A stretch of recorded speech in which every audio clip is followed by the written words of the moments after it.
Oh, welcome to the Sharpe Way Show. So happy to have you with me this evening, a little bit past 8 p.m. on the East Coast. I know I'm late today. I'm late. I was 7:30 yesterday. Now I'm 8 today, 8 Monday. I've been late this week, I know, but I am here at least, which is good.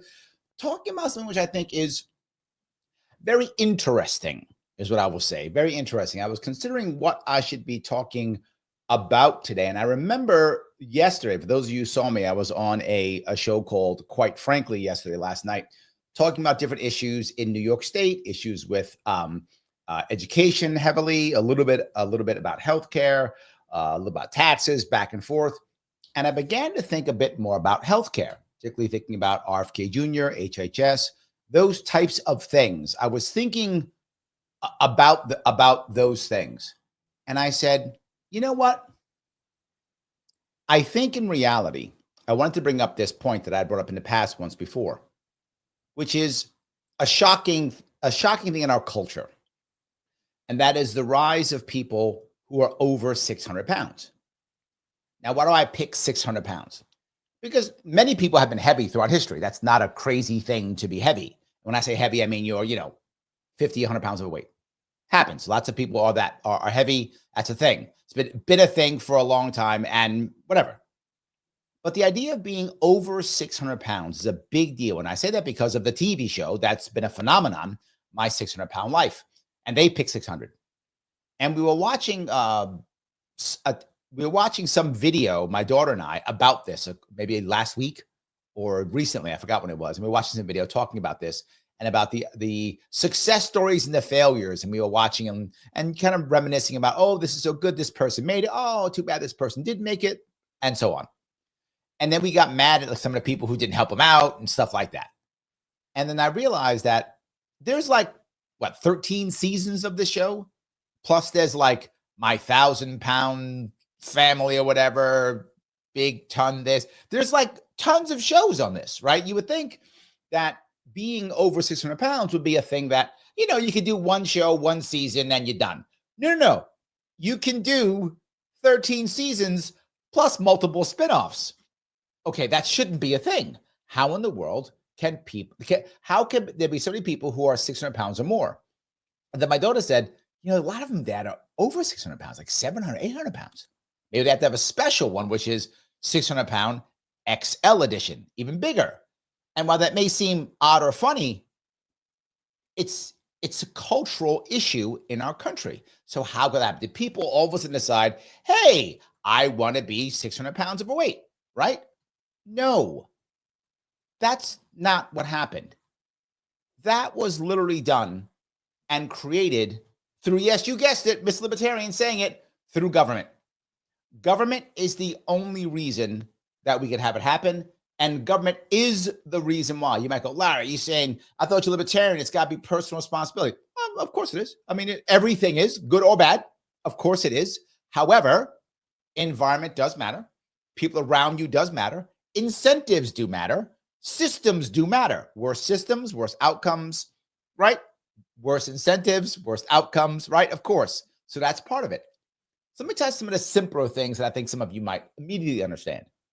Number one, the food that we eat. Duh. RFK Jr.'s been saying it for years. I say it too. And I don't just mean the type of food, meaning you're keto, Larry, or vegan. Not just that. I'm sure that's part of it, yes. But that isn't the only thing.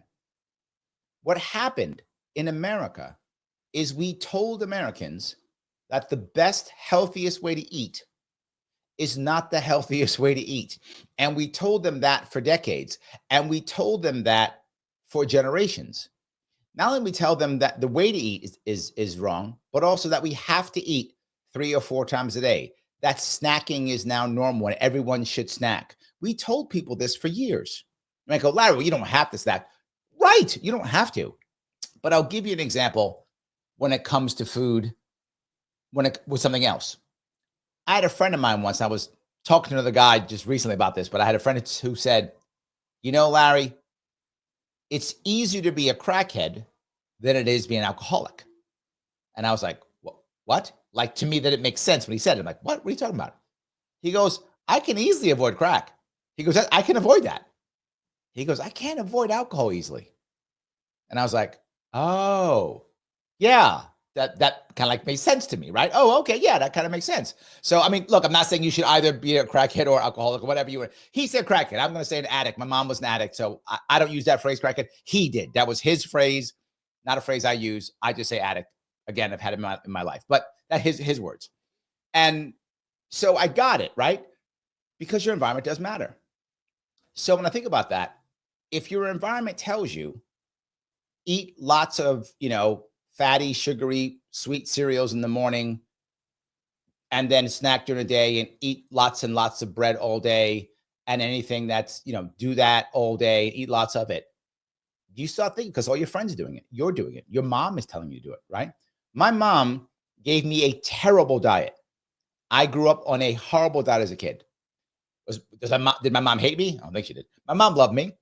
My mom wasn't stupid. She wasn't like, well, I'm so dumb. My mom did what she thought was right within the guidelines that she saw. She believed the government, as most people do.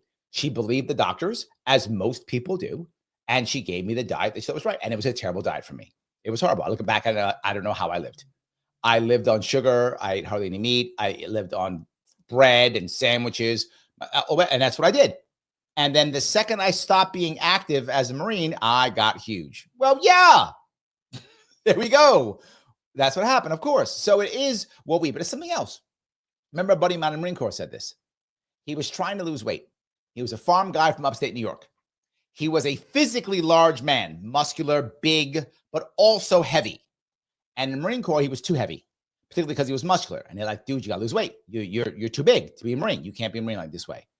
And he's like, I got to stop eating. And he said, he was telling me, I was a sergeant at the time. He's like, he's called me Sharpe because I was Sergeant Sharpe. So he's like, Sharpe, I got a problem.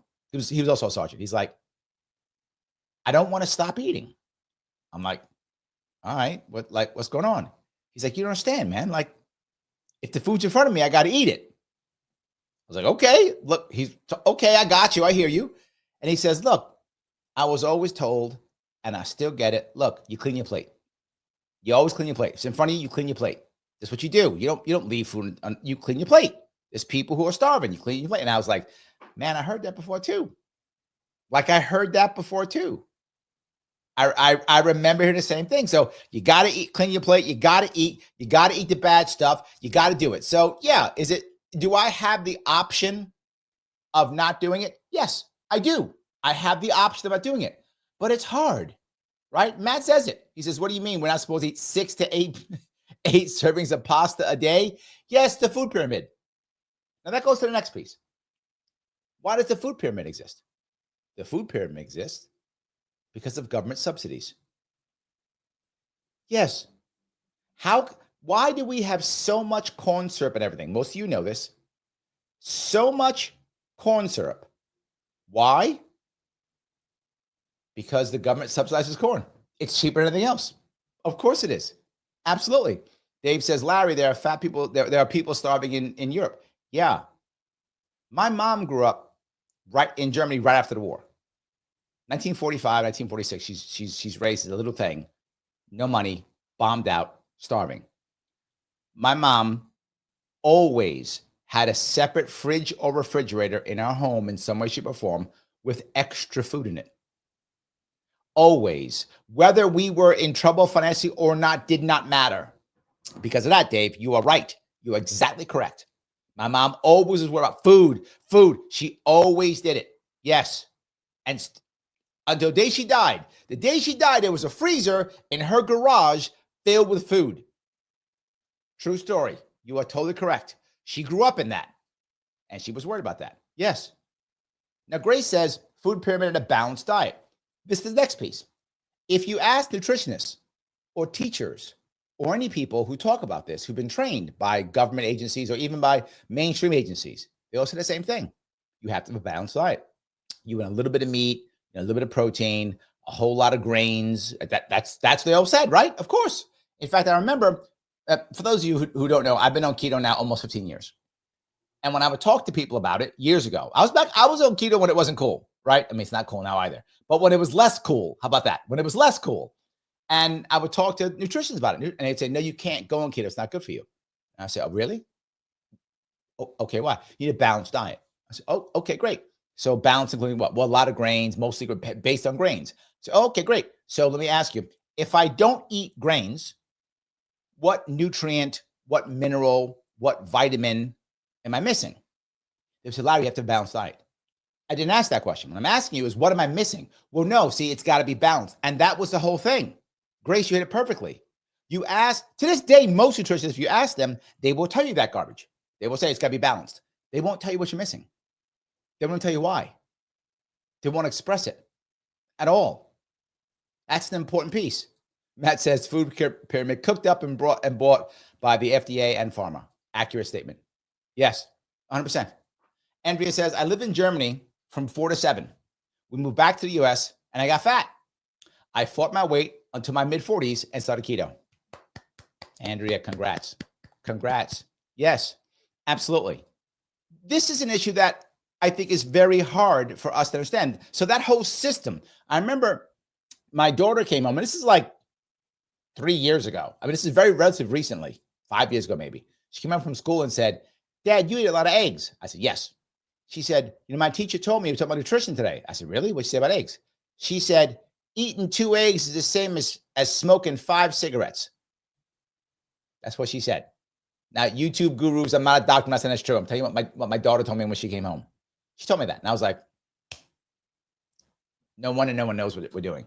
No matter what you think of eggs, whether you like them or don't like them or whatever, it is not equivalent of smoking 5 cigarettes. It's not. Yes. Grace says, I can't bring myself to watch those shows. It's so painful to watch them, stuff like that. Yes, but sometimes they have success, Grace. They sometimes do. And that's when it's good, right? Sometimes they don't and they fail and it's terrible. But when they have the victory, it's like, look, they made it past the odds. So yes, absolutely. But I got to go further than this. You might think that's the only thing. It's a whole lot worse. Subsidies, yes. But even just with the subsidies, that's all it was. And we've had subsidies for many years. We've had a food pyramid for many years. But we didn't have 600-pound people. Why? Have you seen the 600-pound people? Have you seen them? And I mean that seriously. Have you seen them? Some people you have, some haven't. If you watch the show, you know. Many of them, they physically can't feed themselves. I'm not joking. They can't make the food. They can't get the food because they're often stuck in a bed or stuck in a chair. They can't do it. Not just that. They can't work. How are they going to make money? How are you going to make money so that you can get the food? I mean, if you're going to weigh 600 pounds, you're eating what? 10,000 calories a day? Something like that? How are you going to buy the food? You got to buy the food because someone got to pay for the food? Who does that? You guessed it, Michael. Government. That's correct. The ADA. The ADA is the Americans with Disabilities Act. Prior to the ADA, if you were getting too big, you couldn't be 600 pounds unless you had family that could support you. Now you see the TV show, there's like one person supports them. I'll cover that in a second. But so with the ADA, what happened? They said, oh, I'm disabled. Why? Because I'm too big. What? You go, well, Larry, no one does it on purpose. They made a Simpsons episode about it. Yes. They made a Simpsons episode about it.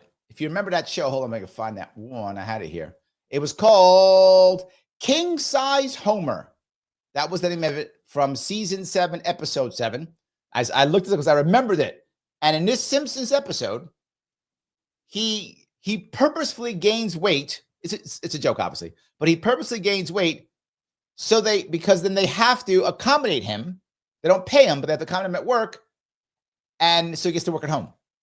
Yes, that's literally a Simpsons episode. So I'm not making this up. in case you think I'm making this up, literally, there it is. That's Simpsons episode. I'll go a couple seconds of it so I don't get. Barney needs to have to go to school while I get to stay home. That literally was a Simpsons episode many years ago. So they did a Simpsons episode about this. So I'm not making this up, right? So that's how popular this was. So people could actually do this. They figured out, oh, this is a scam. I could do this. I could just get big and do that. Now, am I saying people purposely try to destroy their lives? No. But when they started to get bigger, in any other world, they would have to stop physically. You couldn't buy the food or put it in your mouth. You couldn't do it. So now the government writes you a check, and they changed the rules specifically, openly. People had been suing the government for years. And then finally in 2008, they went, fine. If you're overweight, you're disabled. Just done. It was called the something act, ACA Act, something of 2000, Reform Act of 2008. I think it was called, if I'm not mistaken. And then boom. Now, if you're overweight, you're disabled. Larry, come on. Is that the thing? 4 years later, my 600-pound life comes out. I'm not making this up. 4 years later, my 600-pound life comes out. Yeah. But Larry, okay. So that's fine, but so what? That's not the only reason, right? It's not because, it's just they're getting checks. Well, they are, because if you look, they're not working. Well, there was one episode where a woman was, let's just say, doing fetish spicy content for people who prefer larger women. How about that? I'll say that. That woman was working, right? That was one case of a woman who was doing some spicy content on that special site that has an O and an F in it only, and then rotating cooling thing. That she was doing spicy content there. And she was working. The others weren't working. And well, Larry, some of them are in the bed. Don't they have people who want to help them? One of the biggest issues, if you look at that show, it isn't just the people. It isn't just them. They have people around them who enable them. Yeah, you might go, Larry, that sounds horrible. Why would they enable them? Why would someone knowingly hurt someone and help them become big and huge and hurt them? And why would they do that? Well, some of them because they have broken childhoods. That's true. Some do. And it's the mom who's trying to make up for bad parenting or a divorce or something. That just happened. Or a dad who feels bad because he abandoned his kid or whatever, right? Those types of things do happen. They do that. Some of that does happen. However, there's a chunk of people who are just enablers for cash. Yes, because of course, also according to the ADA, you can get paid by the government to take care of the person who's disabled. So if I'm getting my check because you're 600 pounds and I get to stay home with you, and my only job is I get a check, all I got to do is cook, and I stay with you, so you're paying the rent because you're getting Section 8 housing, so you're paying the rent, and the money's going to pay for your food, and I get a check, I got free rent, all I got to do is wash you here and there and make you food, and I get a check every month. You might go, people won't do that. Really? There is literally a YouTube episode here called My 600-Pound Life, Unmasking the Enablers. There are so many enablers that they make YouTube videos about it. There are so many enablers that they make YouTube videos about it. Yes. I just happened to pick one. There was like 7 of these I could have picked from. There were so many about enablers. There were tons about enablers.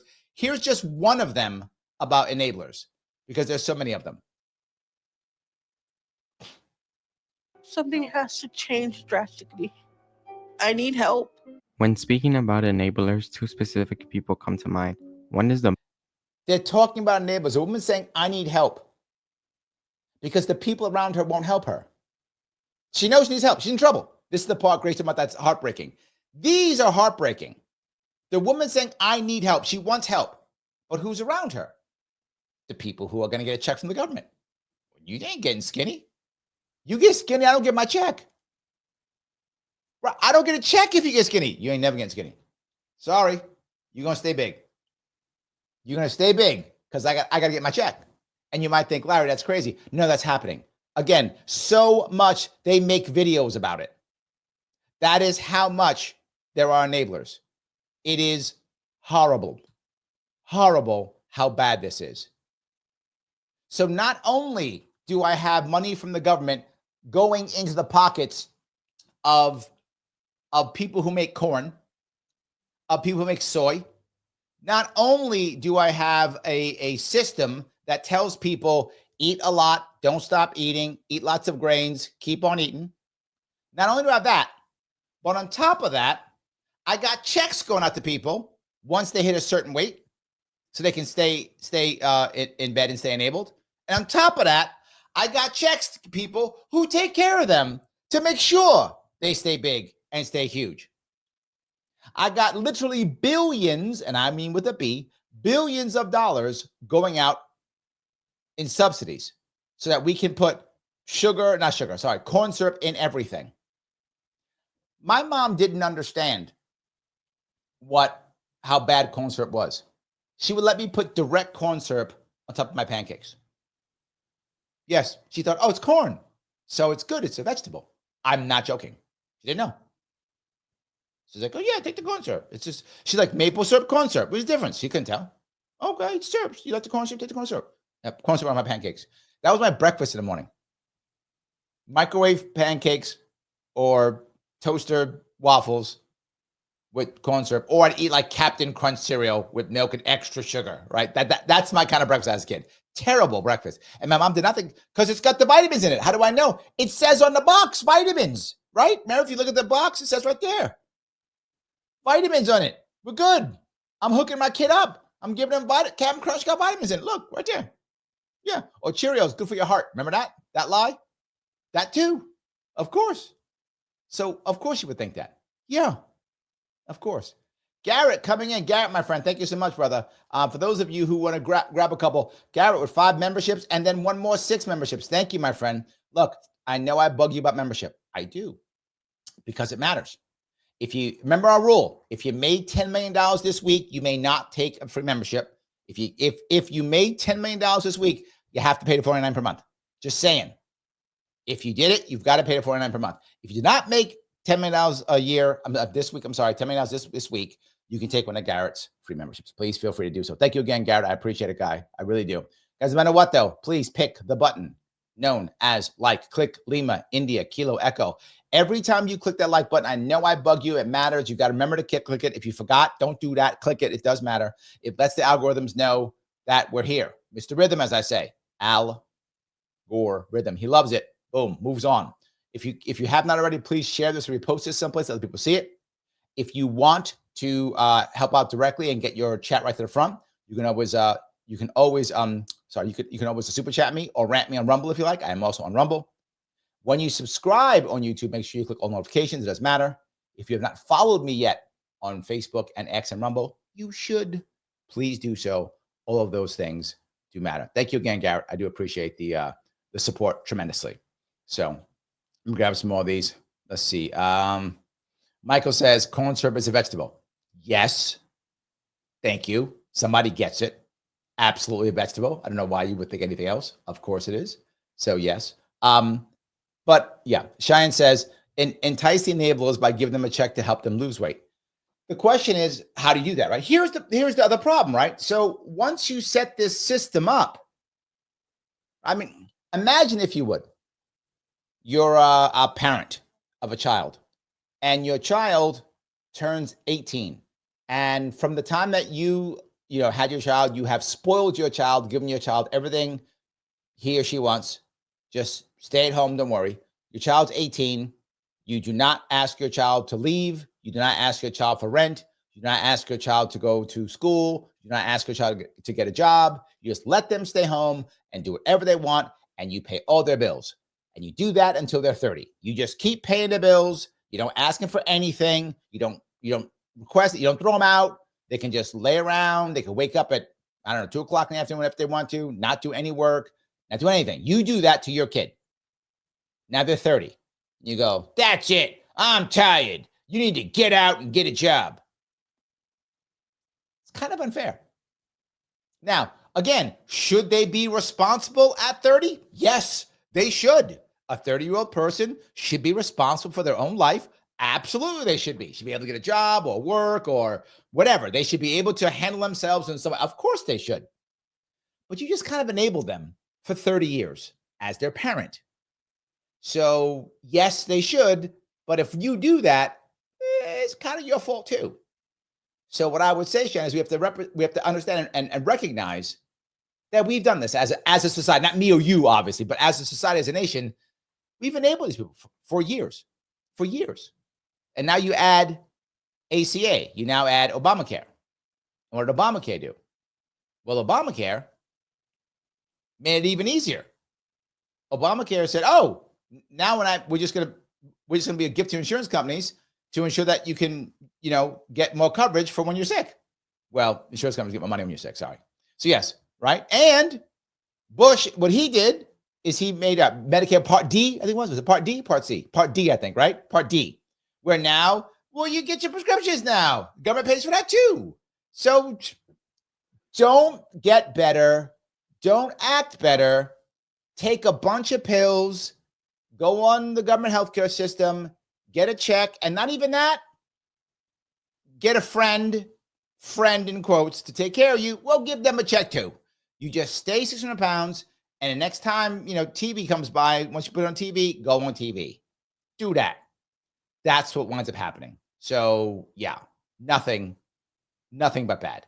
So yeah, there's a whole lot going here. I think we do have to do something, Shan, but I don't want to just cut them off. Look, the way we're doing things now, which always drives me crazy, is because we never bother trying to fix things in a smart way. We just decide to cut things off. That's what we're doing now. So the sad part is that might happen. We might make it to where whatever, Trump or whoever's going to be running this just goes, you know what? No more checks being overweight. What? Now, that may be a theoretical good thing, right? I agree that theoretically that's a good thing. But the problem is we now have literally people who've been on those checks for over a decade now, maybe 2 decades. How are they going to just overnight? What? How are they going to pay the rent? How they're going to live, right? So we have to somehow find a way, Shan, to wean them off of this. If I've got my 30-year-old who I've been coddling for 30 years, I kind of have to find a way to wean them off of me. Otherwise, they're going to be in bad shape. And it's kind of my fault. So anyway, let me grab some of these if I can. All righty. Dave says 1970s commercials, eggs, but only eat 2 or you're over the cholesterol limit. Oh, I remember that. Yes. I do remember that. Wow. Yes. Grace says, I grew up with type 1 diabetes and it was a balanced diet. I don't have diabetes anymore thanks to a transplant. But from what I hear now, it's not just carb counting, but no processed carbs. Yeah, I have people with diabetes in my family and they control it. One does, one doesn't. One controls it with diet. And it's basically limited caloric intake in general, but also very few carbs, like almost no carbs. She's basically keto. And the other one just takes the shots. So one does it with diet, one doesn't. So yeah, I've heard of many stories on people who have controlled their diabetes through diet, and most of it's very much just ending carbs and also processed carbs are the worst. Absolutely true, Grace, the worst. Duke of Heck says no such thing as an essential carbohydrate. True. Now look, to be forward, for those of you who care about carbs, regardless, the question isn't that you should or shouldn't be eating carbs if you are very active. Activity makes up for everything. I don't, it sounds crazy, but it does. It makes up for everything, right? If you're, and I bring this example up often of someone like, remember Michael Phelps. He was talking about, for those of you who know Michael Phelps, I don't know if he still is, but he was the greatest swimmer on the planet. No exaggeration. Won like 8 or 9 gold medal swimmer. Like he's an Olympic level great swimmer. That guy used to practice 8 to 9 hours of swimming every day. If you're going to swim for 8 to 9 hours at an Olympic level swimming, right? Not just I'm going to hang out and swim, which is still crazy of 8 hours, but not just 8 hours of swimming, 8 hours of Olympic level training swimming per day, you can eat all the carbs. I would like all the carbs, please. You can go into the diner and grab the menu and go, yes. That's it. You're good. The guy would say he eats sometimes 10 or 11,000 calories in a day.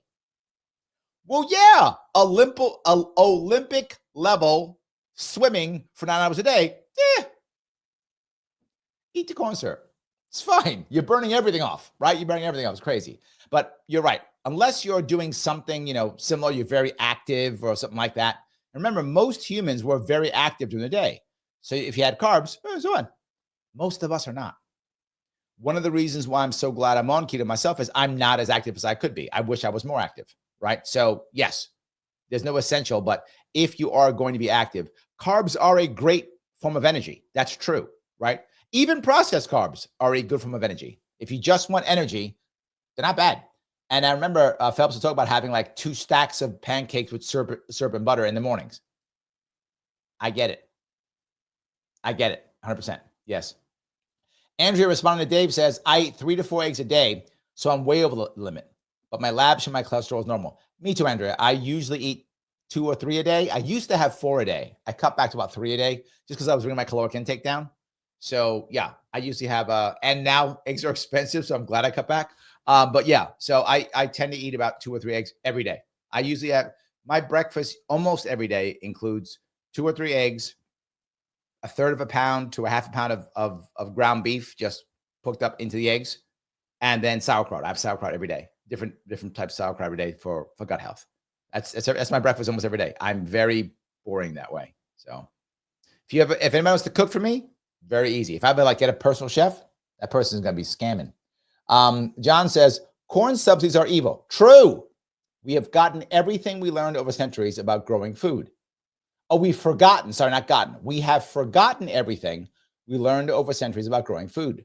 Growing the same crop over and over again in the same field is stupid and only possible because of fertilization and pesticides. True.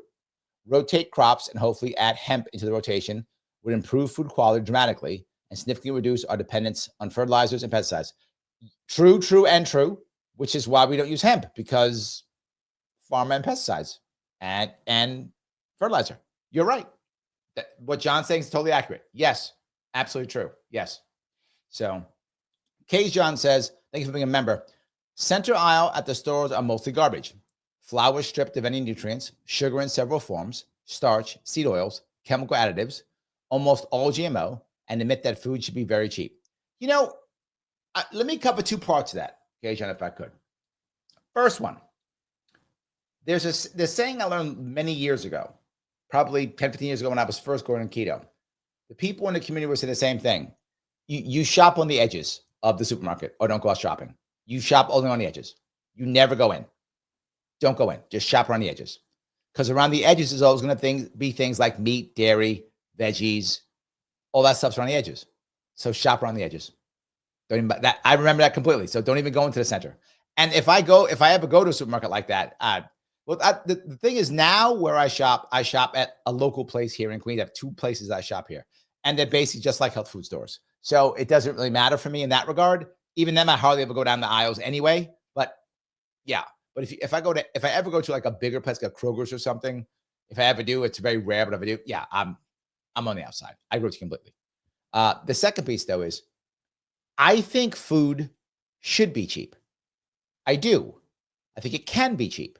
I think it can be. The problem in America, what we've done that's very bad in America, it's a terrible thing that we've done. We've made luxury cheap and necessities expensive. And it should be exactly the opposite. And it used to be that way in our country. If you go back 100 years or whatever, everyone could own a house. Everyone could have a basic car. Everyone could eat basic food because it was relatively cheap. But if you wanted to go on a big vacation, you wanted to fly someplace, that costs a lot of money. If you wanted to have designer clothes, that costs a lot of money. So if you wanted luxuries, it cost a lot of money to have luxuries. But basic necessities, it was cheap. I mean, relatively opposite. I mean, you could be a regular guy or gal with a high school diploma and a regular job, and you could own a home. That was a thing. And you could own a car. That you could do that on a regular salary as a regular average everyday American. You could do that now.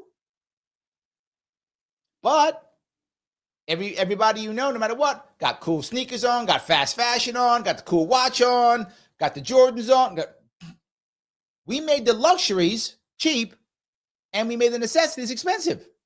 So you got to rent a small, apartment with 3 roommates, but you're going to Mexico for 3 weeks.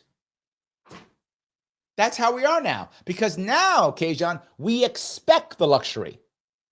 We expect it. Everyone should have luxury. Should everyone have a house? Well, no, that's expensive. That's where America is now. We should be the opposite. So I would like food to be cheap. I would. I think it can be. It can be cheap if more people would want it that way. I'll just say that. John says, Larry, my dad was one of 8 kids growing up. The family milked their own cow. They ate well. But when he joined the military and allowed 2 glasses of milk every meal and gained weight. A cherished story. There we go. There we go. So let me keep grabbing here if I could. All righty. Matt says, I saw one of them shows like that, and the dude had like a fetish feeding his huge. Oh, yes. There are also, to be forward, there are people who like big people, right? They like big girls or big boys. That does exist, right? More men that like big girls than there are girls who like big boys. But that's it. But it's both, yes. And they find them more attractive or better looking. That there's a percentage of people who do feel that way. But there's also the people who are literally called feeders. There's also that. So the hard part is figuring out which one's which. Is this someone who just has a preference for bigger people? Some people do, right? Or is this someone who has an issue and is a feeder and is literally feeding people until they die? That's a thing. You're right, Matt. That's great. Those people exist. They're called feeders, and they will often have multiple, usually girlfriends, but some women do it. But it's feeders are more often men than women, but there are some women who are feeders. But the biggest chunk is men, and they will feed the women purposefully until they're unable to move. They feed the women purposefully until they're totally dependent upon a man. And at one point, even until maybe they die. You're right. That exists. That's a crazy group. It's a small percentage, obviously, but yeah, that exists. And there's some women who do it, but it's almost always men. They're called feeders. It is really odd and weird. And those people, yeah, absolutely. So anyway, Kayjon's talking to Matt and says, yes, I buy almost 100% organic, and I'm not a rich person. Just set my health as one priority. I am with you, Kayjon, 100%. And I'm worth it. Yes, you are. Especially in my late 60s, now more than ever. People don't realize this, Kayjon. You can change at any age. You can make your lifestyle better at any age. I'm glad I stopped when I was 40 than when I was 50 or 60. I'm glad I stopped when I stopped. But anyway, it's good. I had, 100%. Yes. All righty. Dave says, log cabin syrup. Not a single maple tree was harmed in the making of log cabin syrup. You're correct. Lots of corn was harmed, but there was literally none of it. Correct. Morgan, thank you for being here, brother. He says, one of the best things that I have locally regarding nutrition and poverty was that the farmers market started accepting SNAP. Oh, look at that. Look at that. There's a battle right now. You hear it in the Congress right now. They're talking about it, right? Should we allow EBT or people who are on WIC to purchase junk food or to purchase soda?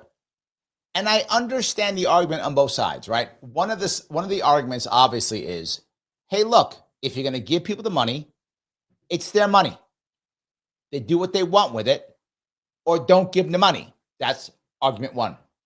Argument two is, no, we're giving them the money, so we get to tell them how they spend it. Otherwise, you don't get the money. I get both arguments. I do. I could see either of those. But this is your point. Wouldn't you rather have it where they'd be buying better food?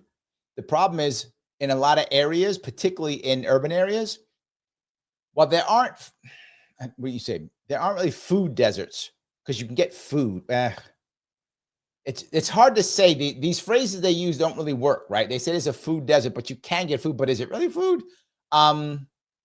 when you have to shop at a bodega, I mean, it's food, I guess. It's stuff.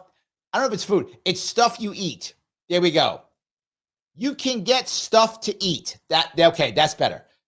No matter where you are in the city, you can get stuff to eat. That's true. But can you get real food? I'm lucky where I live. I'm fortunate where I live. Yes, you can where I live. There's more than one market. There's open markets. There's more than one health food store. So where I live, yes. But there are parts of the city you're going to struggle. You're going to struggle. And you get a farmer's market. And if you don't have a car, you Uber, take 2 buses and a train. So that's the issue, Morgan. I agree with you. I like the idea. It just becomes a problem. How do you do that, right? When you're not in a spot where it's that easy. That's it. Dave says K-roll syrup. Yes, that was the one, my friend. You remember it.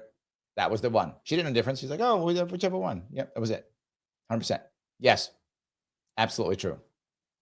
Grace says sugary cereals were popular because they were fortified and parents thought it was good for the kids. Yes, my mom did. My mom literally looked at the box and said, whatever, 8 vitamins or whatever. Was it 8? Whatever. 8 vitamins and minerals. What is this good? See, it says 8 vitamins and minerals on it. So my kid's good. Here, Captain Crunch is now part of a balanced diet, right? And you had orange juice with it. Was that? You'd have orange. The balanced diet was orange juice, toast, and cereal. No protein to be found. If you remember the picture, it was orange juice, toast, and a bowl of sugary cereal. That was the balanced diet that you had to have. The breakfast you had that was good for you. Not a piece of protein in there. Not one. Maximum carbs. Max carbs. Yes, absolutely. So Matt says, all these 600-pound people are getting food stamps and buying crap food that the government always to be bought with food stamps. Yes, here's the problem, Matt. When all these laws came out, and even to this day, most of these people don't think it's crap food. I remember seeing something, my daughter showed me this. My daughter now she's been on keto too for many years also. And she's been following my example. As I say, children don't do what you say, they do what you do. So I try to be a good example, and I think she followed me, which I'm very happy about. And she was watching a TikTok or maybe Instagram, a short video. I think it was TikTok, might have been Instagram. And it was a woman talking about how, I don't know how we can survive on the food, with the food so expensive. Look, this was just $100, and she shows what she got. And it was just nothing but junk food. It was just chips. She said, this is just for me, and this doesn't even count dinner or whatever. I forgot something, but she didn't count dinner. And it was just like chips and sodas and cookies. It was all just snacks. And I thought, yeah, that's expensive. And I thought to myself, what else are you doing with your kids? And I'm sure that mom doesn't think she's doing bad. She doesn't. My mom used to every day. I would go to school when she'd get me lunch with some type of like Hostess.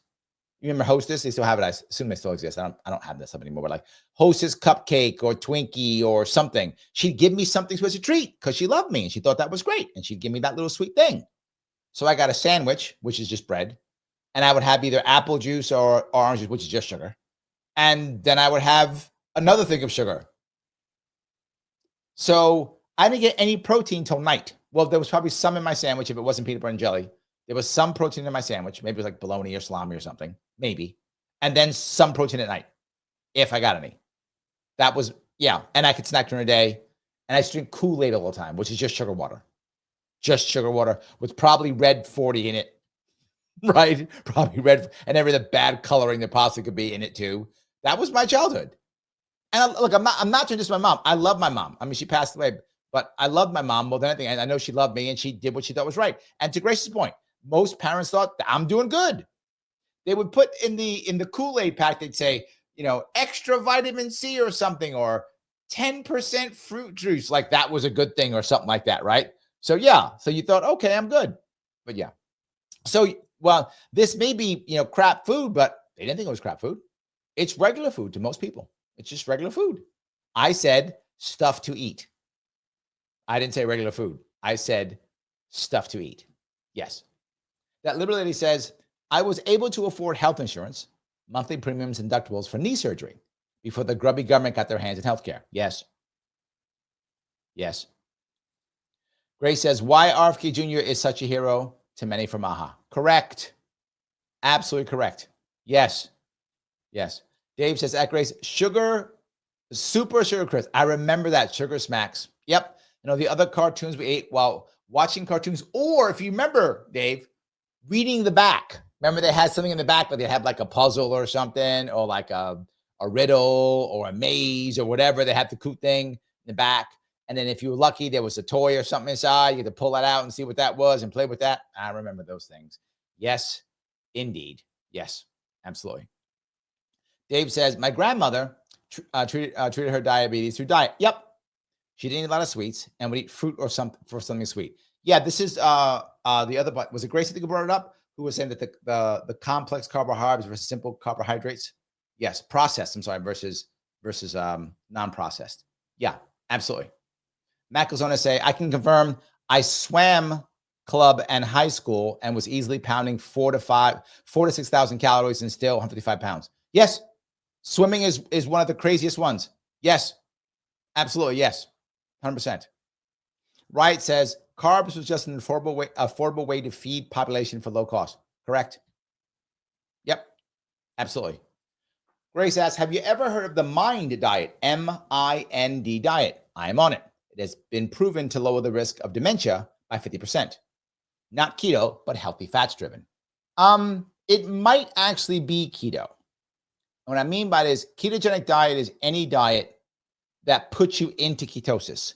Healthy fats do also. So it might be a form of keto diet. It might be. I don't know that. I don't know what the MIND diet is. I'll check it out and look at it now, see if I can find it. I have to figure out what the MIND diet is. I don't know what the MIND diet is. I will look at that though, Grace, and I'll let you know. I will check that one out. All right.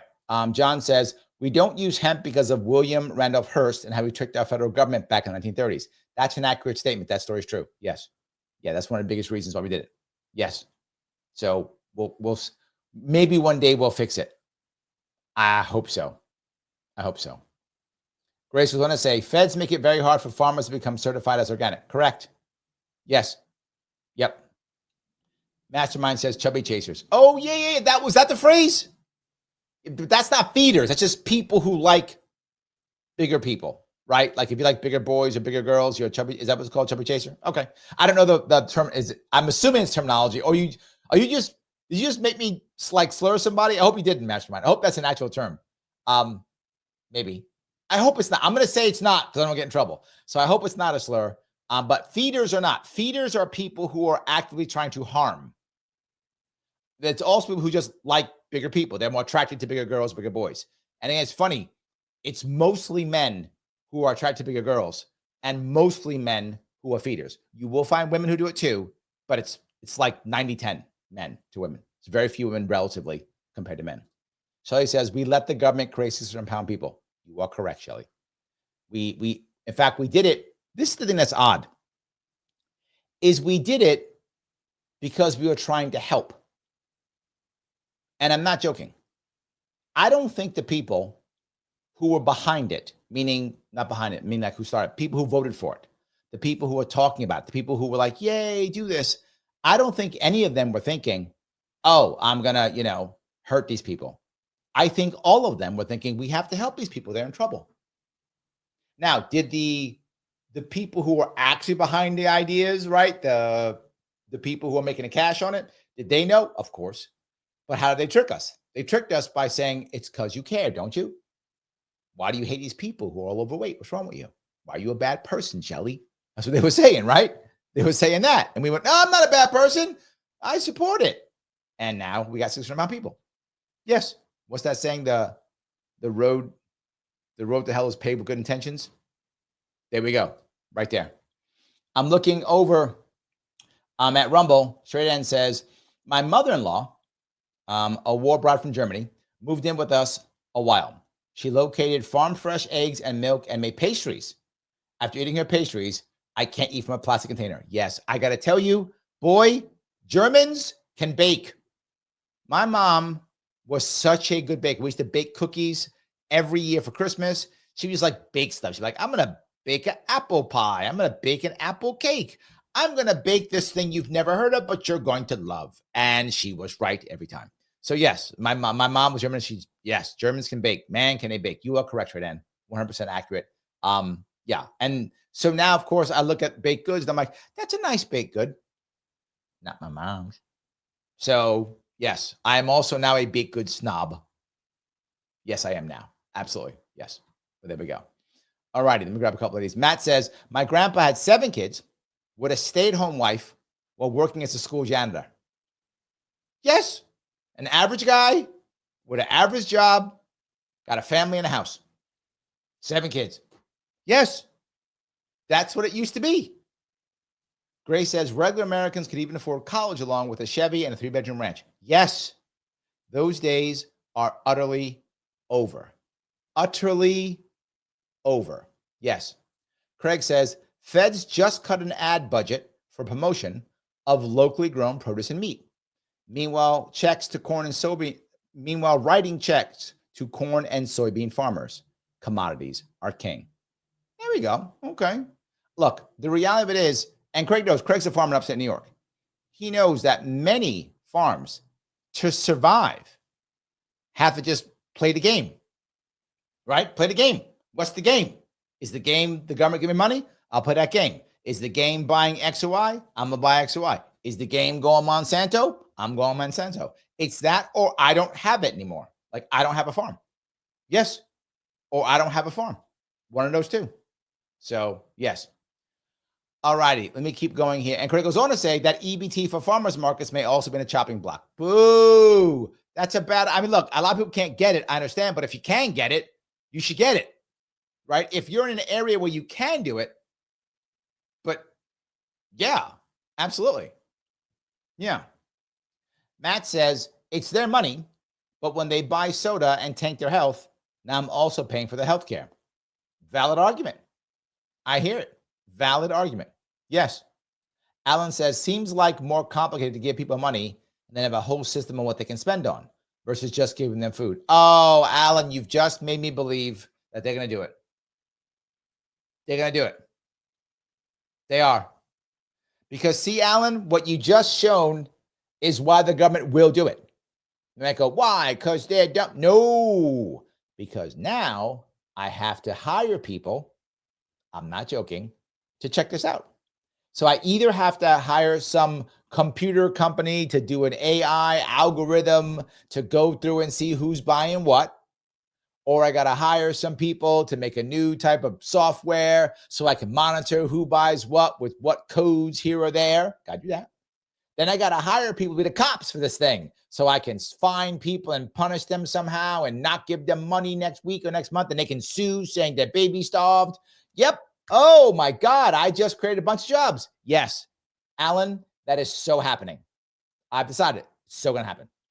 They are going to somehow limit this because of what I just said. It is a jobs program. They'll be able to give out jobs. Someone's going to have to monitor everyone on EBT.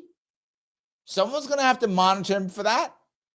Someone's going to have to punish him in some way. What are you going to do? Not give him food next month or whatever? Someone, or give him a warning or send him a ticket or whatever, something. And then someone's going to punish the stores when the stores mess up and don't give the right food or put the wrong code. Someone's going to punish them. And then, of course, at that point, you got to find the stores. So now I got a jobs program and I got a revenue source. Yeah, Alan. That's absolutely happening. So happening. Mastermind calls nutrition desert. Oh, I like that. It's not a food desert. It's nutrition desert. That's accurate. I'm gonna use that mastermind hour and give you literally no credit whatsoever. I'm gonna use it and act like it wasn't yours. I'm gonna act like I made that up all on my own. Like I'm just so super smart that I'm gonna totally steal that from you, give you no credit at all. So let you know in advance. K. John, thank you for the $5. Larry, it's a great point. Good food is expensive as it takes more money to grow or make with less ingredients, which seems quite ass backwards. Yes, correct. If we actually look, there are people in local communities who get very good food at a very cheap price. The problem is we have, to Craig's point, gone out of our way to not help local farmers in communities, to not encourage farm to table. So of course it's harder. One of the things I talked about when I was running for governor was this idea that Wyoming already has, which is the idea that if you are a local farmer in New York State and you decide that you will not sell outside of New York State, you just sell in New York State, you are immune from all federal regulatory bodies. What? Why would that help? Because if you're a farmer, you understand following all the federal guidelines is super expensive. It's made for the big farms and big ags. It's what it's made for. Tons of rules and regulations that little guys can't even afford. You can't in New York State legally. Most of the time, you can't even slaughter your own cows. You can't slaughter your own meat because it doesn't follow federal guidelines. I'm not saying I don't do that. I'm not saying there aren't specifics, but I'm just saying often you can't. Well, I'm not saying outside the state. Why are the feds involved? As long as I let people know I am not following federal guidelines that is posted someplace. And if you care about federal guidelines, you should not buy from that farm. No worries. Again, it's up to you. Transparency. You decide. Do you care if they're following federal guidelines? If you do, don't buy from that farm. If you don't, farm to table. So yes, exactly right. We do have it backwards. It's completely backwards. Yes. Andrea says sugar, sugar, and sugar. Accurate. Yes, accurate. Grace says Frankenfood is what you get in the food desert. Yes. Well, it's a nutrition desert, and Mastermind Hour did not tell me that. I made that up on my own. So just so you're aware of that, I made that up all on my own. Dave says, Larry, when we were kids, we played outside after watching cartoons in the morning. Yes, right? Because the cool cartoons came on up to a certain time, right? Was it like, I forgot, it was like 9 to 11 or whatever it was, right? But at one point, the cool cartoons weren't on anymore. So, well, then why am I going to sit around and watch cartoons? The cool cartoons aren't anymore. Like, I don't know, baseball game, whatever came on, whatever it was, a movie or whatever came on. So you went outside. Yep. And if you wanted to stay inside, your parents threw you outside and said, don't come back till dinner at 6. Yeah. So yes, 100%. Absolutely. Let's say here. John says, Larry, watching a YouTube video today, a guy on keto talked about eating eggs raw. What do you think about doing that? I like my food as raw as possible, right? I do. I like my food as raw as possible. I have my meat as rare as I can have it, except for pork. I try to cook pork a little bit more because pork has a chance of having some problems if you don't eat it that much. If you don't heat it as much. I'm not a fan of raw eggs, but if people like it, go ahead. I remember never forget the Rocky part where he cracks the eggs and eats them raw. I don't. I eat my eggs very loose and runny. That's true, kind of warmed up, but not raw. So I do like my food as raw as I can get it. That is true. I do try that. Yes. So, all righty. Yeah, Andrea says, John, they can have raw eggs. I prefer them cooked. I do. I do also. Yes. Robert says, prior to slavery, sugar was not as profuse. One of the commercial crops that slaves were forced to grow was sugarcane. True. Are we going to pretend there's no correlation to the explosion of weight issues? Really? If you look at weight issues in general, whether it's among the Black community or the white community or any other community, in America, the weight issues are relatively new.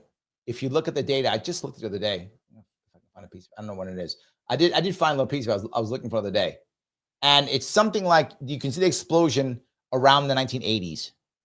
That's kind of when the explosion happened, around the 1980s. And that's for everybody. It's across the board. Doesn't matter your racial background, across the board is when it began to happen. Remember, even prior to the 80s, people who were eating sugar, it wasn't as much sugar. It wasn't as processed. It wasn't all the foods. So those were different. So I think really that began to change. I'm not sure, but you're right. Sugar cane to create sugar used to, not as much now, obviously, but it used to be heavily labor intensive. So of course, slaves, absolutely. And we made rum from sugar too. So people who want to rum would also get it from sugar. So I'm not sure if I connect them. I'm not sure where you're going with that, Robert. Help me out if I miss something. Grace says, moms of kids with ADHD can often see an improvement when they clean up the kid's diet. There was and I keep sending this out. There was a video I saw with a woman. I'm going to forget her name. EDA, I think. EDE is Dr. Eid. I think that's right. She is a very special type of psychiatrist, and she calls herself, I think, is it a molecular scientist, psychiatrist? And she treats these issues, ADHD, depression, with food. And she is a licensed psychiatrist, and she's seen nothing but success, right? Nothing but, I'm exaggerating, but her success rates are very high.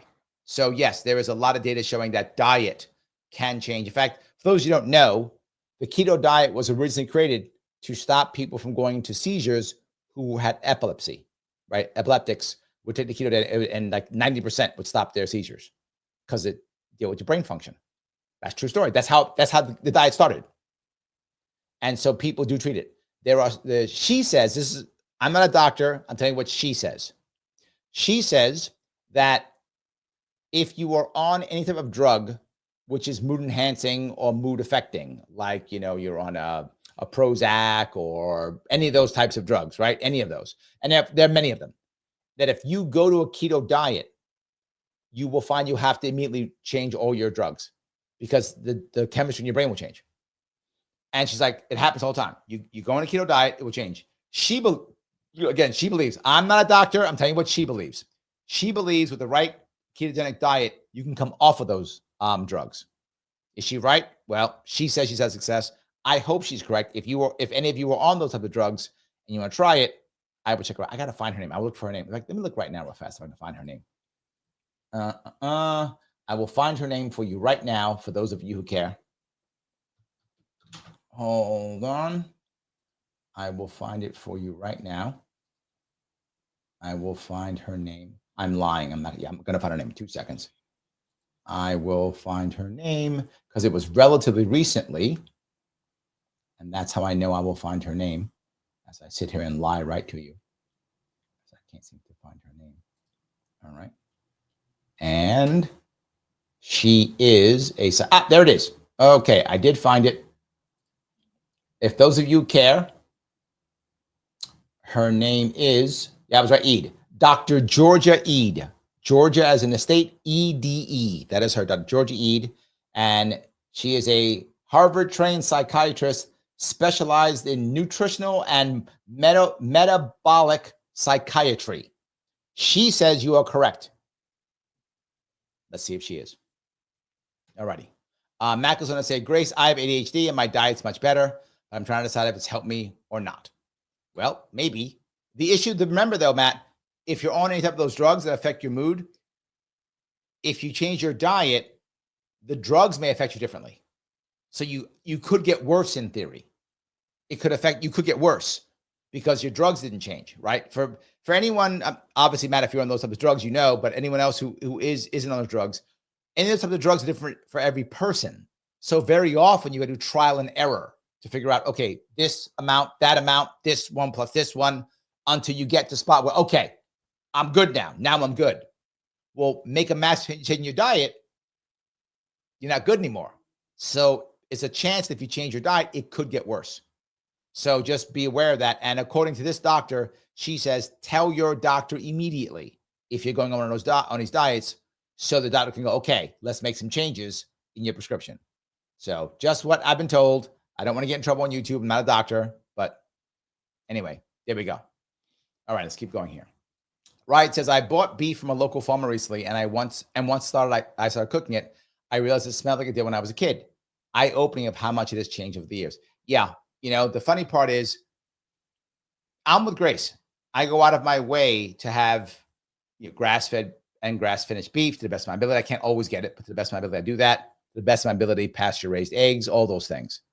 And I find myself, as old as I am, like I'm an old man. Again, old moves with me.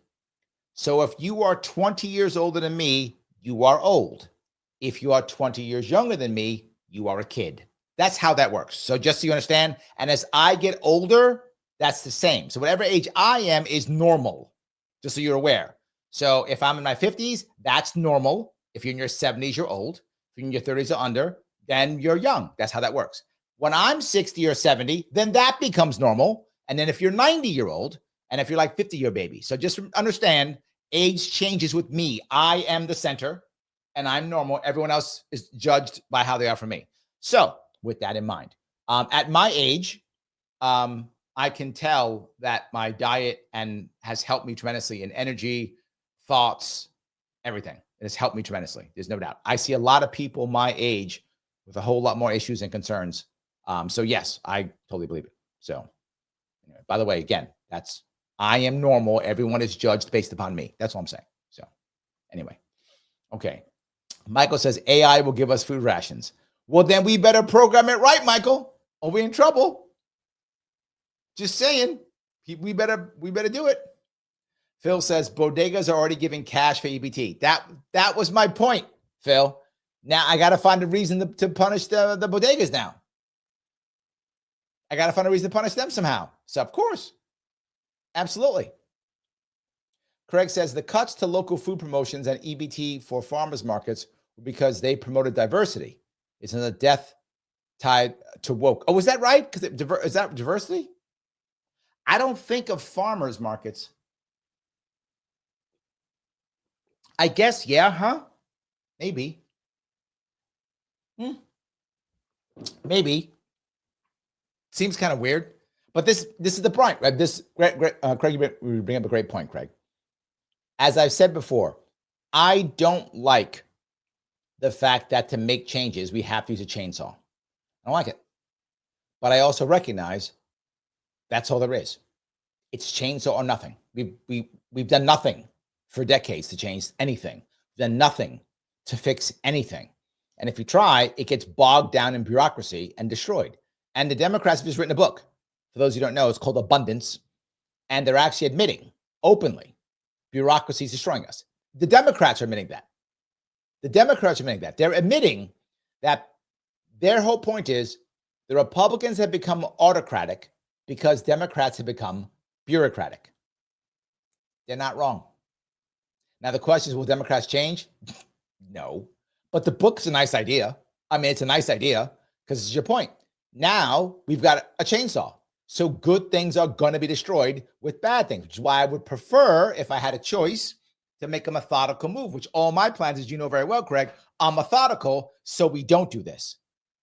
But what else do we got? It's this or it's nothing. That's the problem. This or it's nothing. Yes. So, all righty. John says, better plan. Government warehouse where you come to get food or get delivered. You can pick up from or have delivered to your house a limited list of healthy foods based on personal religious preferences. All right. I know you said better plan, but with better plan, you then said government warehouse. I'm not sure how better plan and government warehouse are going to go together. Now, could you instead maybe do government approved stores? Maybe. I'm stretching with that one, but government warehouse? You're screaming grift. Screaming. You think the bodega is going to be bad given EBT for cash? Oh, screaming grift. You're screaming the government decides what's good and what's bad. The government decides how this works. Will the government have enough food? When it doesn't have enough food, will it be sued? If I had a choice, if I had to go down one of these roads, I would rather go down government says these stores are authorized. Not perfect either, but yeah, maybe. Yeah. I don't know. When I hear government warehouse, I'm like, no. No. Phil says, I wish they allowed commercial deer hunting. Deer are such a menace and are grass-fed, grass-finished meat. Point taken. By default, they are, aren't they? But if they had commercial deer hunting, Phil, would people start farming deer? Would they? I don't know. Or would they go nuts and kill all the deer? I don't know. But it's not a bad idea. I mean, I get the concept, but I feel like if you just said commercial deer hunting, would there be guys who just go out and kill every deer? Like just, I'm gonna buy a new car. I'm gonna go kill all the deer. I mean, maybe. I don't know. Yeah, maybe. Wright says, my friend's an organic farmer in Maine, and I am his graphic designer. I have to work with Fed and state AG people to get his labels approved. They make it impossible for us to make any claim. Yes. Yes. Or by making organic as organic by making it very expensive. Yes. Correct. Absolutely. Yes. That's the issue. They make it to a point where the big business that already has all this stuff in house, that's already using a service, gets it all done. Yes. Absolutely. Shelly says, when I was a kid, we went once a month to the grocery store to buy cheese, coffee, and hot dogs. The rest we grew and ate. I am literally jealous, Shelly. Like, you just made me jealous. That would be amazing. I love that idea. I knew a guy in the Marine Corps, by the way, a guy who joined the Marine Corps, and he lived in the UP, which is the Upper Peninsula of Michigan, before he joined. And he didn't like have to go to the store. He lived on a farm, hunted for his own food, like had his own chickens and cows and stuff, made his own cheese. Like once a month, he'd go like to the general store and get like some stuff, I guess. Like, I don't know, probably like coffee, like bullets. He probably made his own bullets. I never asked him. He probably made his own bullets too. But like that, right? And then otherwise, he was just there. He ate his food, made his food. Yeah, I love it. I still remember we were on deployment out in, I think it was Korea. Maybe it was Korea. We were near the DMZ in Korea. This is many years ago. And we're in a Humvee, and he could smell the animals. Now, I'm from like the Bronx, so I can't, I could smell maybe like what drug you're smoking. But that's about all I could smell. But like he could like go, oh yeah, there's deer over there, or there's a chicken, or what. Like, he could tell. I was like, wow. By the smell, he could tell. Totally impressed. So anyway, if you happen to be watching, my Marine brother, I haven't forgotten you. And that was probably 40 years ago. I haven't forgotten you. So yes. Anyway, Grace says, we feral children tended to be a lot thinner. Yes. Absolutely. Yes. Yeah. Shannon says, one way to get healthier food is to grow it yourself. It's hard to learn to do, but if more people start doing it, food will become cheaper and healthier. That's true. And something else, Shannon, is people would actually have more respect for food. Most people don't. Right? And you see what's also happening. A lot of people don't even cook anymore. That's been a big problem for people who live together, believe it or not. When I was a youngin', I learned how to cook, but even if you didn't, generally speaking, if you cohabitated with someone, married and moved in with them, one of you knew how to cook, right? Usually it was the woman back in the day, but could be the man too. I'm actually a very good cook. I do most cooking now. So it could be either, right? But someone knew how to cook. That was generally what would happen, right? Almost always someone figured it out. And if you didn't, if no one did, you'd make an agreement. All right, who's doing the cooking? One of us better buy a cookbook or something because we got to do some cooking. The assumption was you would have home cooked meals because now you're cohabitating. That's not true anymore. Now, very often people get together and neither can cook. Neither one. They can't cook. They don't know how to cook, haven't cooked. They either buy all processed food, eat out, or literally are ordering every meal every day, except for like snacks and such. They buy snacks and order out every day. That is crazy. The amount of money that we spend on food and ordering is crazy. Which, of course, when that happens, do you have respect for the food? You don't. There are still people go, why do you go to a farm stand? The food's at the grocery store. Where do you get the food from? The grocery store. No. Where's the grocery store get the food from? I don't know. The grocery. Okay, the food's got to come from someplace at one point, right? Doesn't have to come from something. They don't get it. No, it's grocery store. What's wrong with you, Cheyenne? What's wrong with you? Grocery store. They just make the food there. Weirdo. That's how they think. So, yeah. It's definitely an issue. So, all righty. Matt says everyone can't grow their food until I get rich from selling microgreens. Okay, then hurry up. Get your stuff together, Matt. Chop, homeboy. Let's get it going. Uncle Gray says, what is RFK doing? We haven't gotten fluoride out of water, chemicals out of food, and have not started research on dangerous vaccines and drugs pushed by American people. Anti-Semitism? Really? You are 100% correct, Michael. This is going to make some of you unhappy. But Michael brought it up, so blame Michael. Things are not going as great as I'd hoped. That's true. He got there, which is good. He's making some things happen, which is good. He's shaking things up, which is good. These are all good things. I'm happy about those things. But yeah. Here's an issue that I think you're seeing happening already. You are finding that a lot of the people that he wanted to bring aboard are either struggling to get aboard or aren't coming aboard at all. That's a problem. You are finding the movement kind of struggling a bit here or there to make things happen here or there. There's some struggling in the movement. It's true. You're also finding that he has to understand that there is an establishment. As I have been saying for months, the establishment is not dead. Just because Trump wins doesn't mean the establishment goes away. It means he has a mandate. It means he has a lot of power. He can do a lot of things. It does mean that. But is Trump going to care about ending the war in Ukraine or fluoride in the water? Now, if it's me, I would care about both. If it's Trump, nope. He's going to care about that. He's going to say, RFK, good luck with that. Now, as he goes, good luck with that, I do not think Trump is actively sabotaging RFK at all. I do not think that's true at all. I think he did exactly what I said he would do. If you remember, I said this. He's going to say, RFK, you're in. Good luck. I got stuff to do. And that's clearly what he's doing. He's like, I got stuff to do. RFK, good luck with that. I do your thing. I'm over here. And so RFK no longer has Trump's direct support like that anymore. Again, not stopping him, but just leaving him alone. Well, RFK is not an insider. He's not. We can tell that he's not that. So he's having to fight the insiders. So in case you hadn't heard, Thomas Massey's already said something already. He was very open about this. He said, this is Thomas Massey, not me saying, he said every Republican has an AIPAC guy except him. What is AIPAC's number one issue right now? Anti-Semitism. So Michael, RFK Jr. trying to stay alive, get something done, not get crushed, get what he wants. So yeah, really, anti-Semitism. I know you're like, Larry, I don't want to hear that. Often I say things people don't like, but I tell you how stuff really works in the system. No one in DC cares about any of the things you wrote there. They don't care at all about any of them. Don't care. They're not against them.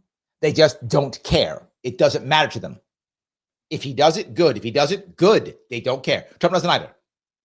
Doesn't care. You might go, but it's this, but it's that. Great. I'm not saying you're wrong. They don't care is what I'm telling you, right? And that's a fact. They care about their stuff, their issues. So RFK is trying to say, see, I care about those. See, look, I'm doing the thing. I'm saying the words. Give me what I need. Don't trash me. Give me what I need. I'm saying the words. Yes, that's what that is. That is the equivalent of Republican virtue signaling, Michael, if that makes any sense. So yeah, because if he doesn't do that, not only may he be ignored, he may be stopped. Yeah. I know you're like, but wait, what? That's how that works. I'm sorry about that, Michael. I wish it was something else. And that's why Michael goes on to say, why is he starting that campaign? I explained it. It makes no sense. Promise made, promise not kept. No, you're incorrect, Michael. I just explained it. It makes a lot of sense. It is crystal clear to me. It is so crystal clear to me. Like, I get it totally. People are like, I don't know why he's doing it. Like, I know.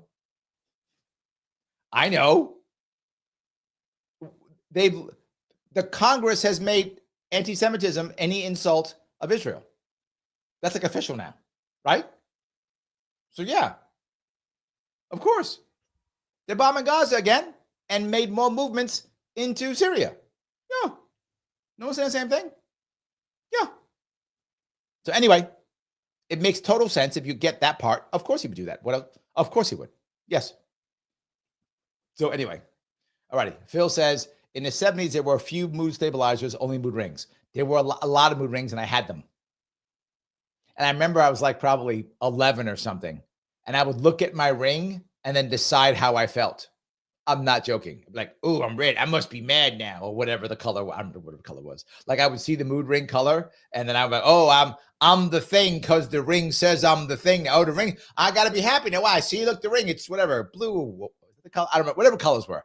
I literally was like 11 or 10 or whatever I was. And I would look at my ring and be like, okay, you're lucky. I'm not mad. Otherwise, I'd be mad with the ring system. I'm not mad. See. I don't know why I thought that. I still remember that I was looking at the ring to decide how I felt because the ring was clearly superior to me and how I felt, the ring was everything. So, yes. All righty. Matt says only Adderall around these parts. A lot of Adderall in Manhattan. A lot. Yes. Larry says, Larry, you are not normal. True. True. Yes. Absolutely. True. Absolutely. Michael is not happy. He says, why is Trump doing all these tariffs without cutting income taxes or abolishing income taxes like he promised? Tariffs will delete income tax. Am I remembering that correctly? Promised, not, made not. I think he means promises made not kept. I think that's what you meant by that. I think that's true. Yes. Michael, I don't know why. Are you complaining? Are you asking? Or are you surprised? I'm not sure where this is coming from. Because I can't tell by the words here. I don't know why you'd be surprised. He was very open about this. Very open about it. He's gonna throw all the tariffs everywhere. He said so. I'm not surprised. I'm not surprised at all. So I hope it will work. Look, to be forward, to give Trump credit where credit is due, his last couple of gambles with tariffs have actually worked, right? His last couple have actually worked. He's gotten things that he wanted. Let's hope he does it again. Let's hope it actually works. I hope it does work. I don't know if it will. I've been one of the guys up here saying I've been worried about tariffs for a long time. I'm concerned. They could go horribly wrong. I hope they don't. I don't want Trump to fail. So I hope they don't go horribly wrong. But it could. You're right. Now, deleting the income tax, I'm going to be fair with Trump on this one. The same way I was with Milei. When Milei first came into Argentina, if you remember what I said, Mike, I don't know if you were paying attention then, but I did say it. So everybody this. I said, I'm not going to say anything about Milei for a year. Give him a year. See what happens. Here's what I'm going to say about Trump. I hope all his tariffs work, his threats work, his gamesmanships work. I hope he solves the Israel-Gaza problem. I hope he ends the Ukraine-Russia war. Can he do it? I think it's possible. I think he can do all of them. I think they're all possible. Will he? I want to give him a year. If next year, Michael, and this is how I'm going to judge him. He said with Elon Musk, he was going to cut our budget by $2 trillion. When he said that, I said, that's BS. I don't buy any of it. He's never going to do $2 trillion. I can't imagine it. I said, if you remember, I'd be happy with $500 billion. That's what I said. I said, I'd be happy with $500 billion. If next year's budget, it's cut $500 billion, I'm going to call him a success. That's how I'm judging it. If it's not $500 billion, I'm with you. I'm going to give him a year. That's what I'm doing. I'm not saying you have to. You are not required to do any of that. I'm telling you what I'm doing. Next year's budget, if it's $500 billion, I know he said 2, but that's just talk. He's not doing $2 trillion. That's not a thing. Give me $500 billion cut. $500 billion. I will be so pleased, and I will tell the world successes. We'll see. Now, Milei had problems his first year, but overall, success. And I did a show on it, and I am happy with what Milei did, and I will defend him to anybody. I will defend him to anybody, even with his stupid cryptocurrency thing. They're trying to beat him up. I don't care. I don't care.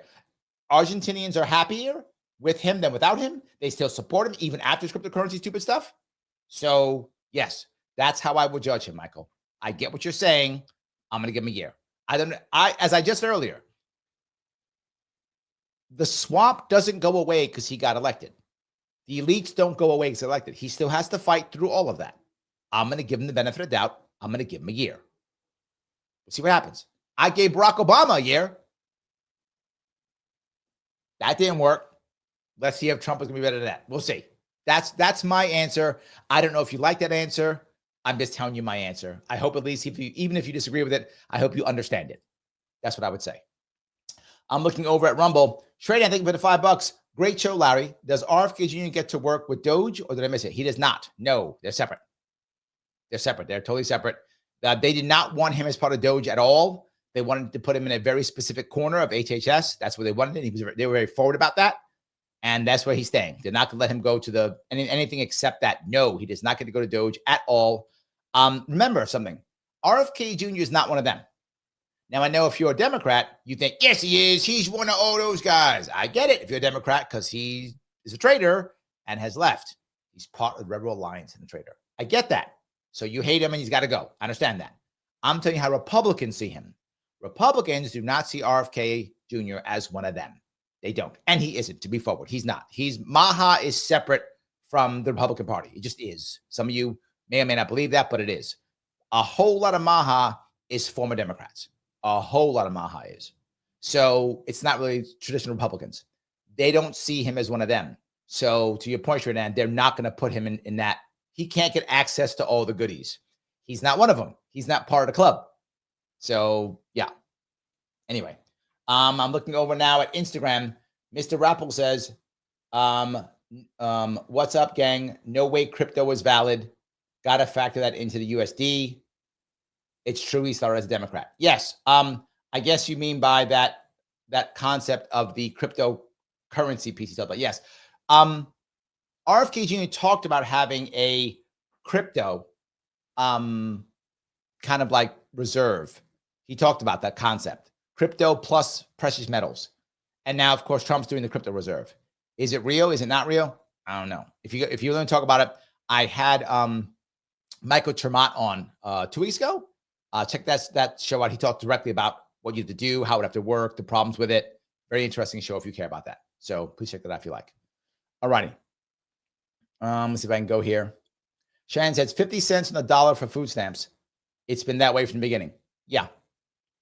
But now I have a reason to just like attack them again. And yeah, of course. Yes. Dave is talking to Michael Gray. He says, just do what Trumplicans do. Blame rhinos, Democrats, for not abolishing the income tax. You could do that, but I don't think he's going to. I don't think look, do I like the idea from a messaging standpoint that Trump even talked about abolishing the income tax? Yes. Did I think he's going to do it? No. I do not think Trump is going to abolish. He never promised that, by the way. He talked about it. And I'm glad he did. I did a concept of talking about it. It's awesome. But I think he's not doing that. He's not getting rid of income tax. I wish he would, Dave. Like, I wish he would. He's not doing that. No, he's not doing that. You would have to make such a change to our country and our cash to do it. I was talking about it with my plan for New York State. Right? If I run again next year, my plan for New York State has a varied income tax from where you are. But I want to take our income tax down from 4% to 0% over the course of 8 years. 0.5% every year over 8 years is gone. Why would it take 8 years to do it? Because while I drop our income tax down from flat fee, by the way, flat 4% all the way down to 0 in 8 years, because over that time, that's how I build up my New York State Trust, which is basically a New York State sovereign fund to pay for some of the goodies that New York State is accustomed to, so that we can begin to draw those down also. So it's all a drawdown. So if there's a plan like that pops up, and Dave, there is no plan like that. But if there was one for the federal government, then I could see it. But until there's that kind of plan, we're not getting rid of income tax. That's not a thing. That's not a thing. So yeah. Liberty says, people in the chat on the podcast last night that Larry was on thought Larry was on Adderall. Yeah. It's my diet is so good, I have lots of energy. See that? Keto is magic. We've discussed this. Keto is magic.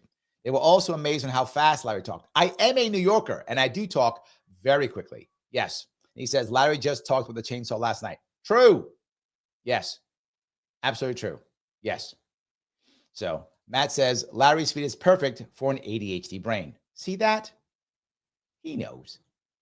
He knows. Trump could executive order a pardon for all income tax violations and boom, no more income tax. In theory, yes. In practice, no. And the reason why no is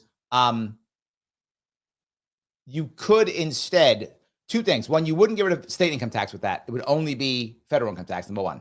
But number two, and if that were the case, the state would have to just double or triple their own income taxes, because about a third of the budget comes from the federal government. So they'd have to double, triple their own income taxes or create income taxes. So that's number one, if you just did it. The second thing is the pardons for that, what they would do is they would sue or punish you locally. That's what they would do, right? Prosecutors would say, yes, you have violated a federal law, but because of X, Y, and Z, and yes, I'm making this up, Michael, we're going to prosecute you locally at the state level because you broke a state rule regulation based upon a federal income tax law. Now, I don't know what that is. It doesn't matter. They will do that. So the state will punish you anyway. So that's why it wouldn't work practically. There's not a judge in any state that would go, that's not constitutional. Every judge would go, totally constitutional. Yes, it is. There's not a judge in any state level court that would actually say, that's not constitutional. I mean, it's not constitutional, but no judge would say it because that's the end of their career. If any judge allowed you to not pay income tax, that judge's career is over. I wish I was joking. I'm not. So legally, you are correct. In practice, never going to happen. The states would just say, I'm going to put you in jail if you don't pay your taxes anyway. That's what they would do. They would just say that. And then they'd prosecute 4 or 5 guys, put them all in jail, and people are like, okay, I'm paying my income taxes. That's what would happen. So that's the reality. That never going to happen. I get your point, and legally you are correct, but the system is far more important than the Constitution, has been for decades, maybe even centuries, but has been for decades, and is obviously the system's more important than the Constitution. I wish the Constitution was more important than the system, but it just isn't. So there we go. Hope I answered your question. So, all righty. Okay. John agrees with me. He says, yes, better government-approved stores. Farmers markets, we have to decide who's making the list of healthy foods. Correct. Also true. Yes. Both good. All righty. All righty. Cheyenne says, commercial deer hunting, get rid of licenses. Little Lady says, the way you know keto and or carnivore is the way to go because of how government and doctors are against it. True. True. Yes. Christy says, quick off topic. Wicked excited about Yankees opening day tomorrow. Note, I remember you saying you like the Yankees. I am a Yankee fan. That's true. This is true. When I was a kid growing up outside of Yankee Stadium, I was going to be, this was my plan. I was going to be a left fielder for the New York Yankees. I was going to play left field, and I was going to take them to the World Series. That was my plan when I was like 8. That was my plan. That, by the way, Chrissy, did not happen, but that was my plan. And the current left fielder, when I thought of that, was a guy, number 6, Roy White. Those of you who may remember back in the day in the 70s, Yankees in the 70s, Roy White. And I wrote him a letter as a kid. I was probably 7 or 8. I wrote him a letter to Yankee Stadium. You could write to Yankee Stadium and put the guy's name on it. To Yankee Stadium, you write it to, and I used to write there. And he sent me a autographed picture of him. It's a true story. I was like 8. So I was going to be a left fielder, and I was going to take the Yankees to the World Series. Things did not work out that way. But that was the plan, at least. I'll tell you that. That was the plan. Lemon Bomb says, the lion diet. Meat from ruminant animals like cows, sheep, goats, buffalo, moose, deer, etc. Salt and water. Ooh. I like that. I like that idea. That's good. Andrea says, they used to have home ec in school. True. When I was in school, there was home ec. I was on the team with a bunch of football team. Let's just say they all got A's because I helped them with everything. I think you like the football players, Andrea. I think you did. I get it. They're hunks. I get it. I'm not mad, but yes. Literally says, in my house, my household, my personal chef husband cooks and I clean the house. Oh, in my household, my personal chef husband cooks and I clean the house. He doesn't want to eat my food, and I am too OCD to have him clean the house. That's a home run right there. There we go, right? But I think that was common, right? That was common, right? When we cohabitated, someone cooked. Someone cooked. It was often the woman who cooked back in the day. But as time has come, it has shifted, depending on which one. And even back in the day, sometimes the man cooked, but one of you cooked, right? I mean, it's how it worked. One of you cooked. Now, I'm very happy that my daughter cooks. And she likes to bake, by the way, like her grandma. So at least I know at least one person in her household will be able to cook. Hopefully both, but at least one will know how to. I feel comfortable with that. So yes. Shan says, my wife's coworker and her husband only eat out. Yes, that's what I'm talking about. That is more and more common. See, Liberty Lady? That's more common. Her family always has medical problems. Yes, absolutely. That is more and more common, that people just don't cook at all. Does not cook at all. So Shelly says, my daughter cleans the house and my son-in-law cleans the bathrooms. That was me too, right? And that's from my Marine Corps days. I don't mind cleaning bathrooms. I cleaned lots of them in the Marine Corps. And they were massive common bathrooms with scrub brushes and stuff. So I don't care. Like cleaning a bathroom, nothing to me. Happy to do it. Happy to do it. Absolutely. I don't know if Mike's on, but if Mike was a Marine too, I'm sure he was cleaning bathrooms too. I wouldn't have a problem with it. I don't either. Did many of it all the time. Happy to do it. So yes. So Phil says, I keep forgetting Trump has only been in 100 days. Staff is off in policy. We'll see. I agree. I think we have time. I think we have time. John says, you are too kind. I have told others that if next year's budget does not include a national debt reduction, President Trump has failed. Yes. If it does, expect Democrats to filibuster, things will get very interesting. Yeah. Look, in my view, I'm giving him a year. Next year, there's got to be a cut in the budget. There's got to be a cut. Doge's got to work, the whole deal. I got to see something next year. I get this year, this budget, he couldn't fix it. I get it. I'm not even mad at it. You don't see, I'm not mad at it. I get it. But you get a year and you got to fix some stuff. So you got to. That's my whole point. You have to. If not, then you're full of it. That's all I'm saying. Then you're full of it. So, yes. Robert says, they are trying to bring congestion pricing to San Francisco. It's just not taxing the poor. True. I am not a fan of congestion pricing. There was another way of fixing it, and I talked about it. I gave the answer more than once on how to fix this thing, right? I gave that answer, and people did not want to hear it. So, no. I'm with you. Dave says, let's go Mets. No. I mean, yes. Anyway, I have been in Mets games. I'm not an anti-Mets person. I'm not. I know some people like anti-Mets. I'm not anti-Mets. I'm anti-Red Sox. Take that, Boston. But I'm not anti-Mets. But if the Mets win, that's good. I'm not mad at the Mets for winning. If the Yankees win, that's better. If Boston wins, they cheated. That's how that works. If Boston wins, they cheated. That's just how it works because they're not supposed to win. They cheated. That's it. So I'm anti. You found two things I'm anti. Anti-pineapple on pizza and anti-Boston Red Sox. So if the Boston Red Sox win, they are cheating. But I don't mind. I'm really okay with the Mets. I know there's that rivalry thing, but it doesn't bother me. I'm fine with it. It's fine. I just prefer the Yankees. So that's just my view. I just prefer it. So, all righty. Let's see here. Liberty says most of my husband's clients hire him as a personal chef to keep them out of restaurants. Oh, most are keto or carnivore. Oh, nice. A couple of his clients just don't cook or work too many hours to cook. I get that, right? I get that idea of not cooking because you are too busy. I get that concept completely. I mean, I've decided that's not important for me anymore, but I understand that. I'm saying literally there are a lot of people who don't know how to cook, like wouldn't know the first thing. So it isn't that they're busy. They could be laying around watching the movie and they're like, let's order some food. Not because they're too busy, but because they don't really know how to cook. So yeah, absolutely. Chris is on my side. I'm a Yankees fan from New England, Maine. Red Sox, boo. Correct. That is correct. Absolutely true. That's the right thing to say. I like that.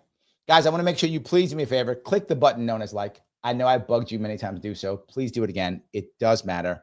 Every time you do it, Mr. Rhythm, Al Gore, he decides that people want to see this and he shows it to more people. If you have not clicked the like button, it's because you hate the children. Don't hate the children. Don't do that. Click that button. I hope I'm giving you good information, good ideas that you like, things you might not have thought of in the past, different ways of thinking about things, how government works. That's my goal. I don't want to just talk about the news of the day. You can get that any place. I want to give you something different, a thought process that affects our culture, our life. I hope I'm doing a good job of it. If you think I am, then please share or repost this. It does matter. if you are watching this any place other than Larry Sharpe Way, the Sharpe Way, I'm sorry, YouTube, the Sharpe Way. If you're watching it any place other than that, please go there and become a subscriber. Please subscribe on the Sharpe Way YouTube. I think it's not banned like the shadows. My other things, I think they are. I think that one's not. So since it is not, I would like as many as possible to become a subscriber over there. Whether you watch me on Rumble, whether you watch me on Facebook, whether you watch me on X, whether you watch me on Larry Sharpe YouTube, please head on over to Sharpe Way YouTube and subscribe there. And when you subscribe, click the button that says all notifications, because people who click it often don't subscribe, all notifications, you don't get notified. So please do that if you would today, tonight. It is important. Please do that. And if you haven't become a member already, if you can grab one of Garrett's or then yourself, please become a member if you can. Click that join button, $49 per month. The more members I have, the more this will grow and the more I can do more of this. I would love to be doing 4-hour shows every day, like 4 to 8 or something. I'd love that. I physically cannot. I don't have the time and energy to do so and still have a job and still work during the day. As you know, I work during the day. So this is why I'm trying to make this work. I hope it will. I want people to see this. I hope it does work. But no matter what you do, please click the button known as like. Guys, I'm going to let you go here now. I appreciate this. I will be back on tomorrow. Tomorrow, 7 p.m. It will be 7 p.m. tomorrow because I have a guest. I will have Connor Boyack, the guy who writes for Tuttle Twins. He will be on tomorrow as a guest. That is important. It should be a fun. I've actually had him on my show more than once. I actually interviewed him once at Freedom Fest too. So he's very interesting, talking about how he gets things done. It should be a great show. I will see you guys then on Saturday. Please, at the end of this, when you are done, please put in the comments one government program, only one, please, that you think should be phased out slowly. A government program you think should be phased out slowly. I will see you all very soon.